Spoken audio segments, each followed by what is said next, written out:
Video title: The Wrath of the Steppe, The Rise of Genghis Khan and the Apocalypse of Empires. Hook, midnight to 0:45. Imagine a horizon that doesn't just end, but begins to move. A low, rhythmic thrumming vibrates through the soles of your feet, not the sound of thunder, but the synchronized drumming of 100,000 hooves. In the year 1221, the citizens of Merv, the Pearl of the East and a crown jewel of the Islamic world, looked out from their high mud brick walls to see a sight that defied the imagination. A sea of silk-clad warriors, mounted on stocky, tireless ponies, had emerged from the impossible vastness of the Gobi Desert. They didn't come with the slow, clanking machinery of traditional warfare, they moved like a wildfire, unpredictable and all-consuming. Within days, one of the greatest centers of learning and culture in the human story would be reduced to ash. Legend tells us that each Mongol soldier was ordered to execute hundreds of captives, a systematic, industrial-scale annihilation that left pyramids of skulls as the only monuments to a fallen civilization. This was not just a war, it was a tectonic shift in the history of our species. From the frozen forests of Siberia to the humid rice paddies of Vietnam, and from the gates of Vienna to the shores of the Sea of Japan, a single name whispered in the dark would cause kings to tremble and empires to collapse in a heartbeat. That name was Genghis Khan.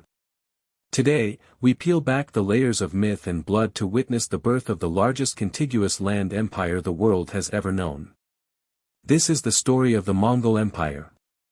Introduction, 0:45 to 2:30.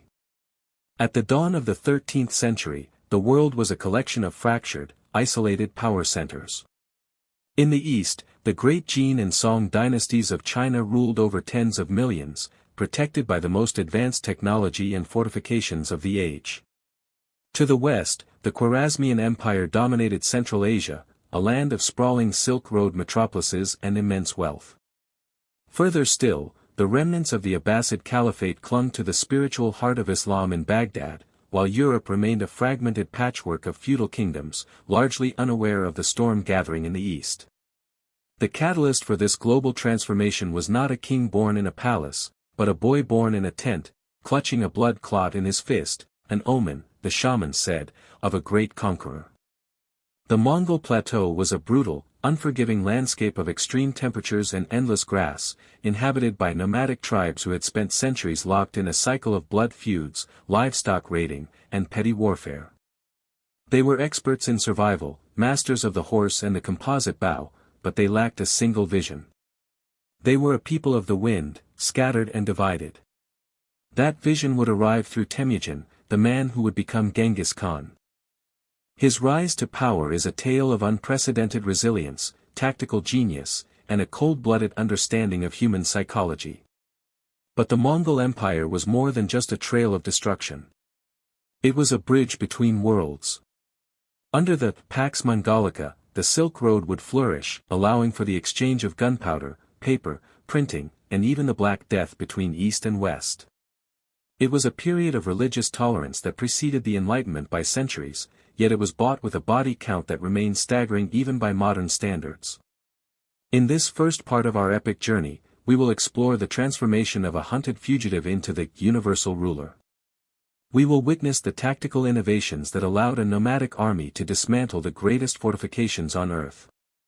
We will follow the great Khan's Tumans as they gallop across the map, erasing borders and rewriting the destiny of mankind. The story of the Mongols is the story of how the modern world was forged in the fires of the steppe. Section 1, The Forging of Temüjin, From Fugitive to Warlord. The story of the Mongol Empire begins not with a grand army, but with a family left to die on the freezing steppe. In the 1160s, a boy named Temüjin was born into the Borjigin clan. His father, Yasugei, was a minor chieftain who had kidnapped Temüjin's mother, Holun, from a rival tribe. This act of violence would set the tone for Temüjin's early life. When Temüjin was only 9 years old, his father was poisoned by Tartar rivals while returning from arranging a marriage for the boy. In the brutal meritocracy of the steppe, loyalty was a luxury the clan could not afford. Yasugei's followers abandoned his widow and children, leaving them to starve in the harsh wilderness of the Kentiai Mountains. Temüjin's childhood was a masterclass in survival. He and his brothers lived on roots, wild plants, and whatever small game they could scavenge. It was during these years of desperation that the future Genghis Khan learned the most important lesson of his life: trust was a weapon, and betrayal was the only constant. When his older half-brother, Bektar, began to exert dominance and hoard food, the young Temüjin did the unthinkable. He and his brother Khazar ambushed and killed him. This was not a crime of passion, but a calculated political execution. Even as a child, Temüjin understood that in order to lead, he had to eliminate any rival to his authority. But his trials were only beginning. Captured by the Tayikya tribe, former allies who had abandoned his family, Temüjin was forced to wear a kang, a heavy wooden collar that prevented him from reaching his own face. His escape from this captivity is the stuff of legend. Aided by a sympathetic captor, he hid in a river, breathing through a reed, before stealing a horse and vanishing into the night. By his late teens, Temüjin began to rebuild his father's legacy through a series of strategic alliances. He sought the protection of Togrul, the Khan of the Karates, who had been a blood brother to his father. He also reunited with Jamukha, a childhood friend with whom he swore the oath of the Anda, or blood brother. Together, they launched a daring rescue of Temüjin's wife, Borte, who had been kidnapped by the Merkits in a revenge raid for his mother's abduction. The rescue was a success, but it marked a turning point. Temüjin was no longer just a survivor, he was a leader of men. However, the bond between Temüjin and Jamukha began to fray. Jamukha was a traditionalist who believed leadership should be based on noble birth and lineage. Temüjin, having been betrayed by the nobility, believed in meritocracy, promoting men based on their loyalty and ability rather than their bloodline. This ideological rift would lead to a decades-long civil war for the soul of the Mongol people. The boy who had been left to die was now a contender for the throne of the steppe, and he was prepared to wade through a river of blood to claim it. Section 2, The Blood Brothers' War and the Meritocratic Revolution. The conflict between Temüjin and Jamukha was more than a personal feud, it was a clash of civilizations. On one side stood the old order of the steppe, aristocratic, rigid, and bound by ancient tribal hierarchies.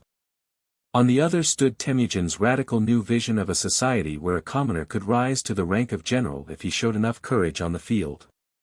This philosophy attracted the outcasts, the landless, the poor, and the warriors who had been overlooked by their tribal elders. The war for the Mongolian plateau was a grueling series of betrayals and brutal skirmishes. In 1187, the two rivals met at the Battle of Dalan Balshut. It was a crushing defeat for Temüjin. According to the secret history of the Mongols, Jamukha celebrated his victory by boiling 70 young captive nobles alive in cauldrons. This act of extreme cruelty, intended to terrify Temüjin's followers, actually backfired. It horrified the local tribes and drove even more warriors to Temüjin's side, seeing him as a more just, if still ruthless, alternative. Temüjin spent the next decade refining his military and social structures. He realized that the greatest weakness of the nomadic tribes was their internal instability, the tendency to switch sides whenever the wind changed. To solve this, he reorganized his entire society into a decimal system, groups of 10, 100, 1,000, and 10,000, known as a tuman. He broke up old tribal loyalties by mixing different ethnic groups within these units. Now, a warrior's primary loyalty was not to his clan, but to his unit commander and, ultimately, to Temüjin himself. He also established the Keshig, an elite imperial guard. These were the sons of his commanders, serving both as a highly trained military force and as hostages to ensure their father's loyalty. By the time Temüjin faced Jamukha for the final time, his army was a disciplined, professional machine, unlike anything the steppe had ever seen. In 1204, the decisive Battle of Chakramat took place against the Naimans, who had allied with Jamukha. Using sophisticated psychological warfare, ordering every soldier to light 5 campfires at night to make their numbers appear quintuple their actual size, Temüjin broke the Naiman's spirit before the first arrow was even loosed. Jamukha fled but was eventually betrayed by his own men and brought before Temüjin. In a final show of respect for their former bond, Temüjin granted Jamukha's request for a noble death, having his back broken so his soul would not escape through his blood. By 1206, every rival had been crushed. On the banks of the Onan River, a grand assembly, or Kurultai, was held. A white banner with 9 yak tails was raised, and Temüjin was proclaimed Genghis Khan, the universal ruler. Section 3, the Yasa and the Turning South, the invasion of the Jin. With the steppe unified, Genghis Khan faced a problem common to all conquerors: an army with no one left to fight is a liability. The Mongols were a warrior culture, their economy was based on plunder. To keep his new empire from fracturing, Genghis needed a foreign enemy. He turned his eyes south, toward the sedentary civilizations that had long looked down upon the barbarians of the north. But before he marched, Genghis codified the Yasa, the great law of the Mongols. While no complete copy exists today, we know it was a revolutionary legal code that prioritized the stability of the state above all else. It banned the kidnapping of women, the theft of animals, and, most importantly, it mandated absolute religious tolerance. In an age of crusades and jihads, Genghis Khan didn't care what god you prayed to, as long as you obeyed his laws and paid your taxes. This pragmatism would become the secret weapon of the Mongol Empire. In 1211, the Mongols launched their first major campaign against a superpower, the Jin dynasty of northern China. The Jin were a formidable foe, boasting a professional army of nearly 1 million men and a line of massive fortifications that would later be incorporated into the Great Wall. To the Jin emperor, the Mongols were a minor nuisance. He famously said, "Our empire is as vast as the sea, the Mongols are but a handful of sand. How can they shake us?" He was wrong. The Mongols didn't fight like any army the Jin had encountered. They used their mobility to bypass the heavy Jin infantry, drawing them out into the open with feigned retreats, a tactic where the Mongols would pretend to flee in panic for days, only to wheel around and annihilate their exhausted pursuers. The greatest challenge, however, was the cities. The Mongols were horsemen, not engineers. When they first encountered the massive walls of Jin cities, they were stymied. But Genghis Khan was a fast learner. He began capturing Chinese engineers and gave them a simple choice: build siege engines for the Mongols or die. Soon, the Mongol army was equipped with traction trebuchets, giant crossbows, and even early gunpowder weapons. By 1215, they reached the Jin capital of Zhongdu, modern-day Beijing. The siege was long and horrific. The Mongols cut off all supplies, and inside the walls, the population resorted to cannibalism. When the city finally fell, the slaughter was so immense that contemporary accounts claim the streets were greasy with human fat and the soil was blackened by blood. The Jin emperor fled south, leaving northern China in the hands of the Great Khan. The handful of sand had buried an empire. Section 4, the Shah's fatal mistake, the Khwarezmian disaster. While the conquest of China was a war of necessity, the invasion of the Khwarezmian Empire in Central Asia was a war of vengeance. By 1218, Genghis Khan sought to establish trade relations with the Khwarezmian Shah, Ala ad-Din Muhammad, whose empire encompassed modern-day Iran, Uzbekistan, and Turkmenistan. Genghis sent a caravan of 450 merchants, loaded with silk, gold, and spices, as a gesture of goodwill. The governor of the border city of Otrar, a man named Inalchuk, made a fatal error. He accused the merchants of being spies, seized their goods, and executed them. When Genghis Khan sent 3 ambassadors to demand an apology and the extradition of Inalchuk, the Shah committed an even greater blunder: he killed one ambassador and shaved the beards of the other 2, a profound insult in Mongol culture. Genghis Khan reportedly went to a mountain top, removed his hat, and prayed to the eternal blue sky, saying, "I was not the author of this war. Grant me the strength to exact revenge." He then unleashed a force of 200,000 men, divided into 4 separate armies. This campaign would showcase the terrifying efficiency of the Mongol war machine. The Mongols didn't just attack from one direction, they performed a massive pincer movement. While one army engaged the Shah's main forces, Genghis and his greatest general, Subutai, took a second army through the impassable Kizil-Kum desert, appearing like ghosts behind the enemy lines at the city of Bukhara. The Shah, believing the desert was a natural barrier, had left his rear undefended. When the Mongols appeared at the gates of Bukhara, the city was paralyzed with fear. Genghis entered the Friday mosque and told the stunned citizens, "I am the flail of God. If you had not committed great sins, God would not have sent a punishment like me upon you." The Khwarezmian Empire, one of the most sophisticated Islamic states of the era, was systematically dismantled. The Mongols used sophisticated psychological warfare, sending survivors from one city to the next to spread tales of the horrors they had witnessed. This caused many cities to surrender without a fight. For those that resisted, the fate was total. In the city of Otrar, it is said that the governor Inalchuk was captured alive and had molten silver poured into his eyes and ears as punishment for his greed.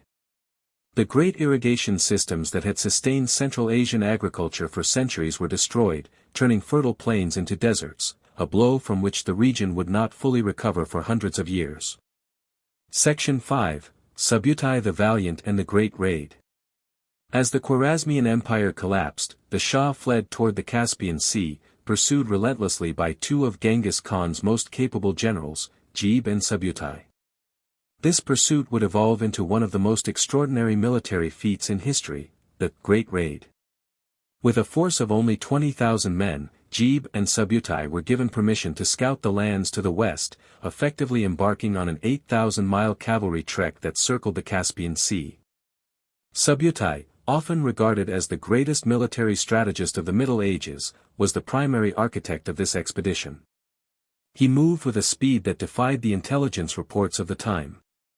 The Mongol Tumans crossed the Caucasus Mountains in winter, a feat thought impossible, and descended into the Russian steppes. There, they encountered the Kuman nomads and the princes of the Kievan Rus. In 1223, at the Battle of the Kalka River, a coalition of Russian princes led by Mstislav the Bold faced off against Subutai's scouting party. The Russians had a massive numerical advantage, but they were disorganized and arrogant. Subutai used his signature tactic, a feigned retreat that lasted for 9 days. The Russian forces became strung out and exhausted as they chased the fleeing Mongols. When the Russians finally reached the banks of the Kalka, the Mongols turned and struck with devastating precision. The Russian nobility was decimated. In a display of Mongol mercy that was actually a ritual execution, the captured princes were laid on the ground, and a wooden platform was placed over them. The Mongol generals then sat on the platform and held a victory banquet, slowly crushing the princes to death beneath them. This ensured that no royal blood was spilled on the earth, a Mongol taboo, while sending a clear message of dominance. Subutai's raid provided the Mongols with invaluable intelligence about the fragmented nature of Europe and the Russian principalities. He mapped the terrain, identified the weaknesses of the heavy knightly cavalry, and established a network of spies. This was not a conquest, but a reconnaissance mission, a terrifying preview of the apocalypse that would return to Europe a generation later. By the time Subutai reunited with Genghis Khan in 1225, the Mongol Empire stretched from the Pacific Ocean to the Black Sea. In less than 20 years, a man who had started as a nameless fugitive had conquered more territory than the Roman Empire did in 400 years. But the great Khan was aging. As he returned to the Mongolian heartland, he began to contemplate the future of his empire. He had built a machine of war, but could it survive without its architect? The shadows were lengthening over the steppe, and the next chapter of the Mongol saga would be written in the blood of his heirs. To be continued in Part 2. Section 6, The Shadow of the Ilkhanate and the Fall of Baghdad. By the mid-13th century, the Mongol tide had turned its gaze toward the heart of the Islamic world. Under the command of Hulagu Khan, a grandson of Genghis, the Mongol war machine moved with a singular, terrifying purpose, the total subjugation of the Abbasid Caliphate. In 1258, the Mongol forces converged upon Baghdad, a city that had stood for centuries as the jewel of Islamic civilization, a beacon of science, philosophy, and wealth. The Caliph, al-Mustasim, paralyzed by indecision and surrounded by sycophants, failed to organize a credible defense against the ironclad horsemen approaching from the east. As the Mongol Tumans encircled the city, the siege was swift and brutal. Hulagu's engineers employed advanced siege weaponry, trebuchets and catapults, that rained fire and stone upon the city's legendary walls. When the city fell on February 10, 1258, the destruction was absolute. Historical accounts suggest that the Tigris River ran black with the ink of countless manuscripts thrown from the House of Wisdom, and red with the blood of the city's inhabitants. The caliph himself was executed, reportedly trampled by horses, marking the end of the Abbasid dynasty that had reigned since 750 AD. This was not merely a military victory, it was a psychological earthquake that shattered the prestige of the Islamic world. Yet, this triumph was soon met with a desperate reality check. In 1260, at the Battle of Ain Jalut, the Mongol advance was finally halted by the Mamluks of Egypt. Led by Qutuz and the legendary Baybars, the Mamluk cavalry exploited the terrain and the distraction of the Mongol leadership, many of whom had departed to participate in the succession council following the death of Mongol Khan. The defeat at Ain Jalut proved that the Mongol Empire, while formidable, was not invincible. It marked the western limit of their expansion, defining the borders of the Ilkhanate for decades to come. The Mongol administrators, suddenly forced to manage a vast, sedentary, and profoundly different culture, began the slow transition from nomadic conquerors to urban rulers, adopting the trappings of Persian bureaucracy and Islam, forever altering the cultural landscape of the Middle East. Section 7, Kublai Khan and the Transformation of the Yuan Dynasty. If the Western conquests were defined by fire and blood, the Eastern expansion under Kublai Khan was defined by the ambition of empire building. Ascending to the position of Great Khan in 1260, Kublai moved the capital from the traditional Mongol heartland of Karakoram to Khanbaliq, modern-day Beijing. This shift signaled a fundamental change in Mongol identity. Kublai sought to be not just a Khan of the steppe, but a legitimate emperor of China. He adopted the dynastic title, Yuan, in 1271, weaving Mongol military tradition with the sophisticated administrative structures of the Middle Eastern and Chinese civilizations. Kublai's reign was a period of intense cultural synthesis. He was a patron of the arts and sciences, welcoming scholars, astronomers, and traders to his court. It was during this era that Marco Polo arrived, documenting a society that was light years ahead of the feudal kingdoms of Europe in terms of infrastructure, trade, and economic complexity. Under Kublai, the Grand Canal was expanded, paper currency was standardized, and the postal system, the yam, connected the far-flung edges of the continent, allowing for near-instant communication across thousands of miles. However, this transition did not come without friction. The traditional Mongol elite, still tethered to the nomadic lifestyle, viewed Kublai's Sinicization with deep suspicion. Furthermore, the immense cost of his ambitions, particularly the failed invasions of Japan in 1274 and 1281, strained the empire's resources. The kamikaze, or divine wind, which destroyed the Mongol fleets, became a symbol of the empire's overreach. Despite these setbacks, the Yuan dynasty represented the pinnacle of Mongol administrative achievement. They successfully integrated diverse ethnic groups, practiced religious tolerance, and facilitated an era of prosperity known as the Pax Mongolica. Kublai had transformed a band of nomadic warriors into a global superpower that mediated the flow of goods, ideas, and technologies between the East and the West, effectively shrinking the known world. Section 8, the Pax Mongolica and the Silk Road Renaissance. The Pax Mongolica was the defining legacy of the Mongol era. By unifying the majority of the Eurasian landmass under a single administrative umbrella, the Mongols effectively dismantled the barriers that had long stifled transcontinental trade. With the Silk Road secured by Mongol military outposts, a merchant could theoretically travel from the shores of the Mediterranean to the Yellow Sea with a single passport, the Pesa, which guaranteed protection and resources. This was the first true age of globalization. The movement of goods was only half the story. The Pax Mongolica acted as a high-speed conduit for the exchange of knowledge. Gunpowder, the compass, and printing technology, all developed in China, began their journey westward, destined to ignite the European Renaissance. Simultaneously, Islamic mathematics, medicine, and astronomy flowed into the Mongol courts and beyond. The Mongols were the great facilitators, disinterested in the theological or ideological battles of the peoples they conquered, so long as the tribute flowed and the order was maintained. This period also saw the rise of a new class of professional diplomats and explorers. Because the Mongols were inherently curious and religiously eclectic, they invited missionaries from Nestorian Christianity, Buddhism, and Islam to debate in their presence. This atmosphere of inquiry fostered a degree of intellectual cross-pollination never before seen in human history. Yet, this interconnectedness had a dark side. The same trade routes that carried silk and spices also facilitated the rapid transmission of disease. By the mid-14th century, the Yersinia pestis bacterium, the Black Death, began its lethal march along these very roads. The stability that the Mongols had created eventually became the vector for the plague, which would ultimately undermine the stability of their empire, proving that the world had become too small and too connected for its own good. Section 9. The Erosion of Unity and the Rise of Successor States. As the 14th century dawned, the Mongol Empire, once a monolithic force, began to fracture under the weight of its own success. The sheer scale of the territory, coupled with the inherent instability of the succession process, led to the formation of four distinct khanates: the Golden Horde in the Russian steppes, the Chagatai Khanate in Central Asia, the Ilkhanate in Persia, and the Yuan dynasty in China.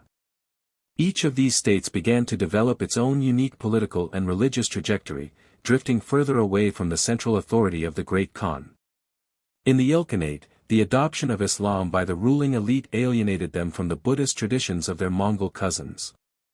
In the Golden Horde, the Khans became increasingly focused on the exploitation of the Russian principalities, demanding heavy tribute but leaving local administrative structures largely intact. In China, the Yuan dynasty faced the dual pressures of internal rebellion and the encroaching Ming forces.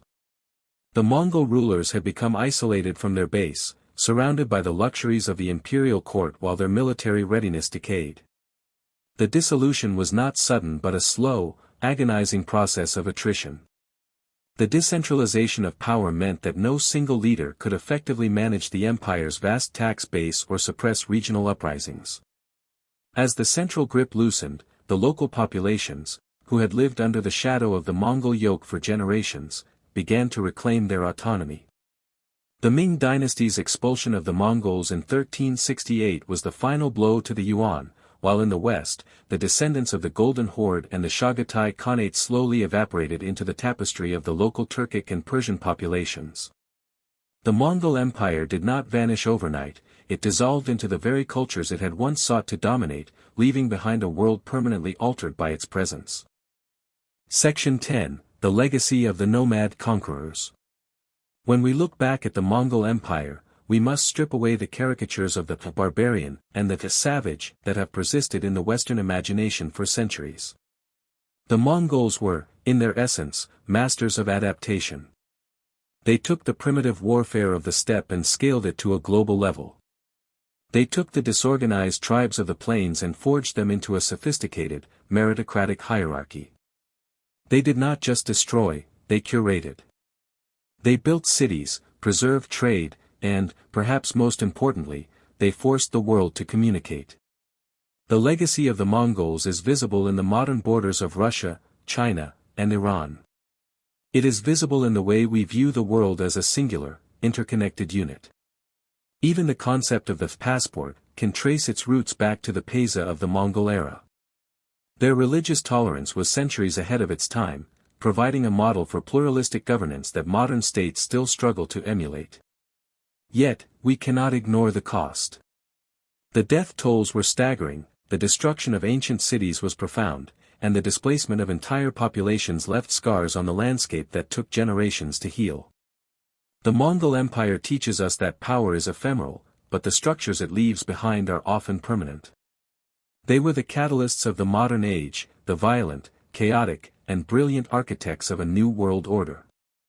As they retreated into the pages of history, they left a vacuum that allowed the rise of the gunpowder empires, the expansion of the maritime age, and the eventual formation of the globalized society we live in today. They proved that history is not a static sequence of events, but a living, breathing force, shaped by the collision of cultures. The Mongols remind us that even the greatest empires are eventually consumed by time, but the echoes of their impact continue to reverberate through our own lives every single day. Conclusion. The story of the Mongol Empire is arguably the most significant turning point in the history of the human race. It represents a pivot from a world of fragmented, isolated regional powers to a world defined by its connectivity. The Mongol conquest was a violent crucible, but it was also a bridge.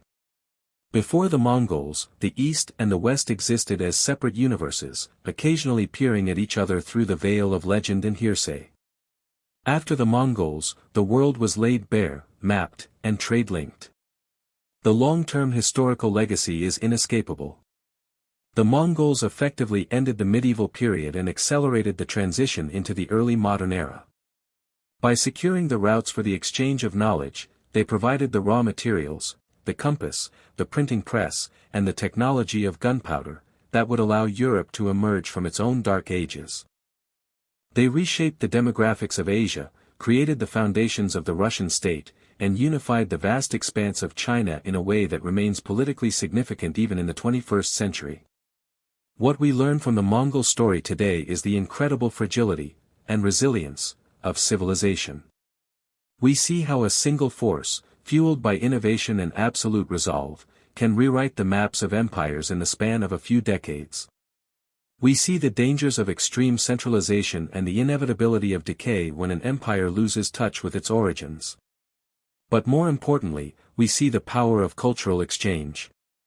The Mongols were not interested in civilizing the world according to their own image. They were interested in making the world function for them, and in doing so, they created a system where ideas could cross borders as freely as merchants. The story still matters because we are currently living in our own version of the Pax Mongolica.